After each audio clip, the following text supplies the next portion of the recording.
So yeah, it looks like we have some Durham fans in the chat this game. We got the push over towards Sniper and Leeds. They're going to be ready to take this fight. It's going to be a big win against BML, and the Maker is probably going to try and grab this Sniper. He does have it, but he's probably going to die. Yeah, he dies there, unfortunately.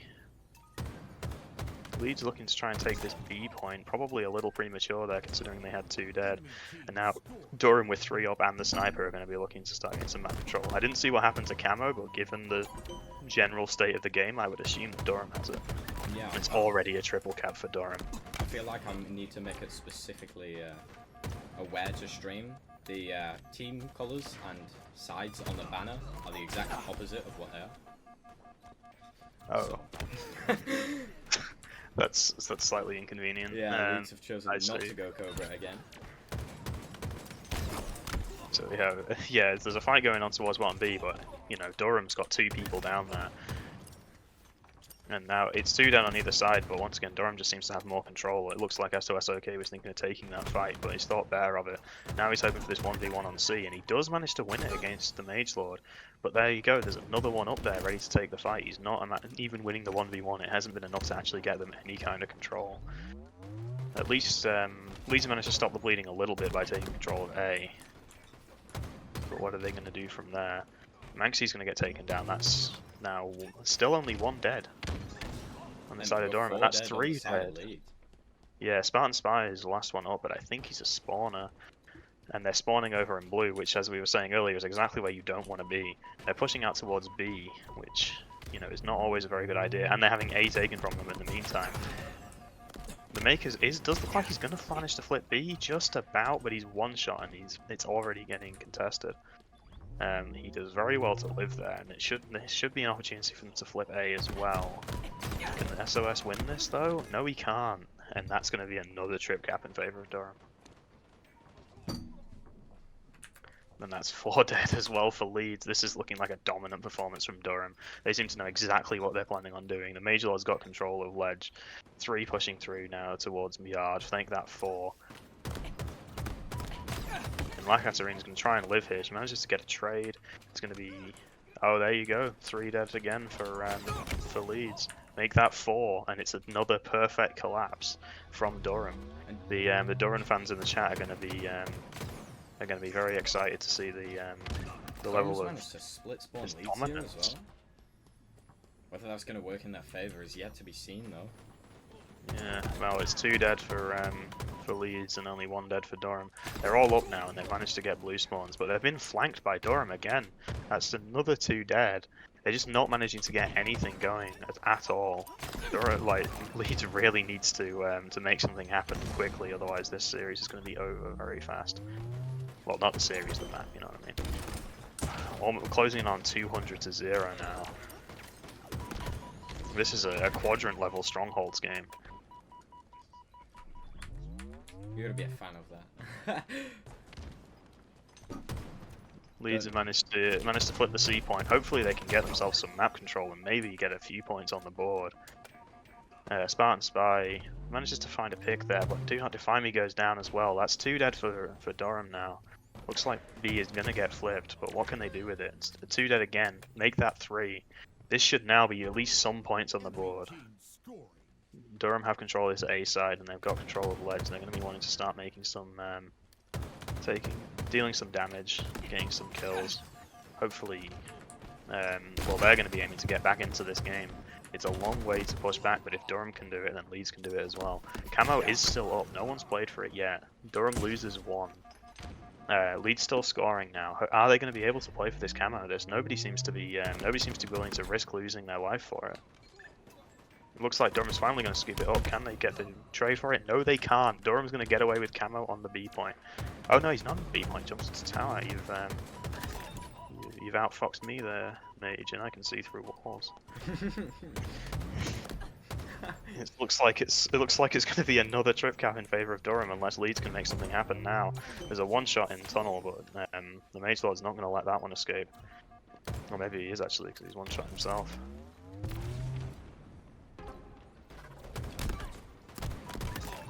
I feel like it should be noted that on Solitude in particular, the grav lift doesn't actually take away your camo, whereas on most other maps, it's just immediately gone the second you touch it. That was something that I was just about to mention, actually. I thought that it did, and then I saw that it didn't, and I was like, oh, well, that's interesting. I didn't know that was specifically a Solitude thing. I think it might be due to the size of the lift, but I'm not entirely sure myself. Yeah. Maybe 343 just saw the shenanigans that Boo Boo Doo Boo used to get up to with camo in Halo 5, and they decided they wanted to let that reign of terror continue. But that's going to be it. And there's not that much to say other than that was total dominance from Durham. But like I say, I'm interested to see how it goes. I think Leeds can certainly find their way back into this series. They have the slaying power. Obviously, Alex and Eric, we know those guys well. That's Do Not Defy Me and Spartan Spy. They're both just very strong players in general. Absolutely, yeah. I think on this map in particular for Slayer, it's going to definitely be who can hold sort of shock grenades and the heatwave. Yeah, it will be. The heatwave really didn't play much of a role at all in the previous Aqua Slayer we saw, so I'll be interested to see if Durham is more interested in it than those previous two teams were. They've got Do Not Defy Me. He's getting some shots cross map, but he seems to have taken more damage than he's dealt. But Manxie goes down pretty quickly. That's the pick for the second game in a row, we see a very heavy util site push off spawn for Leeds here. Which is interesting when you consider the fact that, you know, obviously in CTF, util side is a lot more cover, it's a better place to run. There isn't really any advantage to having util side over P side, and it doesn't seem like anyone has gone for that heatwave. Do Not Defy Me might be about to pick it up now that he's down there, but he doesn't seem to be because he's got so much pressure on him. No one's picking up the needler either, which, you know, it's kind of a cheesy weapon, but at the same time... yeah, if you catch someone out in the open with it, like, there's nothing they can do. Yeah, it's got a faster time to kill than the bandits. So if you start shooting first, you're probably killing them first. Yeah, we're seeing a pretty even start off the rip here. We know that Leeds are a pretty strong team on Slayer. We saw them come back into the game against Southampton after being what it felt like having quite a lot of control in the favour of Southampton. But we're tied up again at 7-7. And we can expect to see a lot of trades and a lot of individual fights. I think off the rip here, teams are just sort of feeling each other out, seeing if they can get themselves into a position to roll from. Yeah, we're sort of seeing quite a heavy P-sided push from Leeds at the moment. We are, but I'm still not seeing anyone really looking at that heat wave. It seems like it has been picked up, if my eyes serve me correctly, but I don't know who has it. Because thrust and heat wave is very heavy. There we go. There we go. There we have the heat wave. Ah, and it's gonna get but Spartan Spy is taken down, and it is slightly throwing off my brain that the teams are reversed from last time. Yeah. That'll be fine. Gotta keep you on your toes, man. Teams really don't seem afraid, especially Do Not Defy Me, really doesn't seem afraid to play from that low ground position when he's got feels like he can see some damage, but it isn't paying off with a 4-kill, well, maybe that 3-kill now lead for Durham. I think Leeds needs to focus more on trying to gain some map control. That's a good nade from Mage Lodge. Yeah, ebbing confidence there. He sort of pushed that, not really having too much information, while half health. But they have the kill advantage. He can afford to trade, and even though he didn't get the trade in that situation, they result in a net positive for the team overall, I suppose. You are right. Yeah. Now that it does seem like Leeds are trying to take control of the high ground, but they just aren't managing to get the kills that lets them keep it. Now they're all trapped in that fridge, apart from Spartan Spy, but it seems more like a situation of Spartan Spy being isolated rather than him being in a position to anchor or do much damage. He's getting some shots onto these guys, and they're surprisingly not turning. It's not been given though. Yeah, something in the lapse of comms there, either not given or not responded to. And we'll see Durham continue to push this advantage. 20-17 now. It's, you know, it's not an unassailable advantage, only 3 kills, but it's been pretty consistently that. And Leeds need to find themselves an actual push here instead of just trading out. But this is also the same situation we saw them in against Southampton around this point. Yeah. We know that they managed to clutch up there. Spartan Spy managing to live a lot longer than he probably should have done, but he is eventually taken down. Manxie only one alive now. Durham's still 4 kills ahead, but Leeds had 4 dead for a second there, but they don't seem to have really gained much control from it. Yeah. A player pushing into yellow base here, probably looking to catch out Manxie. We're If he seeing can a very back. common sort of split push type style from Leeds here, and it's only working half the time, so that might be the reason for these 3 extra deaths on their half.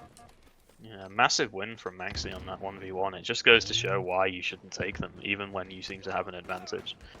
Exactly. Like, Manxie manages to reverse it, and it's, you know, Leeds can't afford to lose that kill. But that being said, it is only a 2-kill lead now in favour of Durham. They've come down from about 5 a minute ago, I think.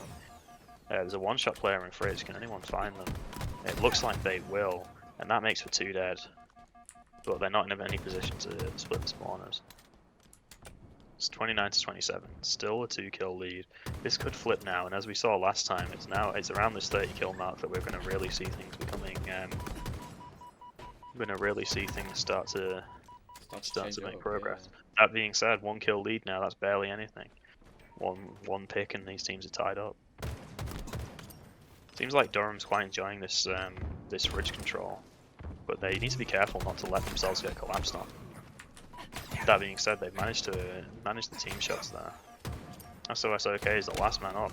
He doesn't even manage to get the trade onto the 1-shot. That's 2 kills in a row for BML. 13 and 9 this game. And as I mentioned earlier, La Catarina with only 6 deaths, the fewest on their team, and the fewest, not quite the fewest in the lobby actually. The Dreammaker only has 5. Certainly just proves though that even these couple of deaths being saved, it's certainly helping Durham out. Well, a kill denied is a kill earned, I think. Yeah, absolutely. That is definitely correct. 15 kills now from BML. It's a massive performance from him. Manxie's going to get 1. Doesn't manage to get the trade, but 13 and 6. Over a 2 KD. It's just utter dominance from these 2 players on Durham, whilst the other 2 are managing to support them. 39 to 34 now.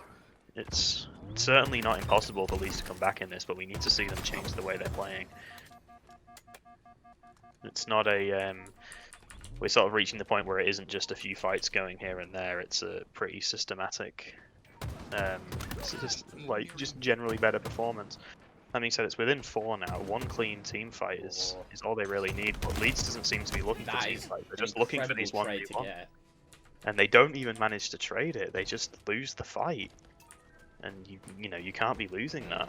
5-kill lead now from Durham. And the thing is, like I say, 5 kills isn't a lot, but Durham just needs to keep on trading, and that's exactly what they're going to do. 34 to 38 now. And Leeds have all gotten trapped in util.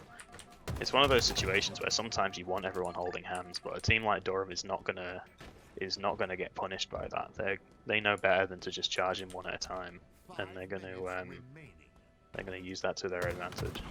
Very importantly, we're seeing them sort of clear out the rest of the yellow base which they spawned in, just making sure that they aren't going to get flanked immediately as soon as they make a push. You see the Mage Lord there managing to pick up a kill he has no right to, really. The practically a 2v1 situation where he's getting shot from base and from car 1, and he still manages to find a kill. 48 to 41 now, not unwinnable, but getting pretty close. Now it's certainly unwinnable.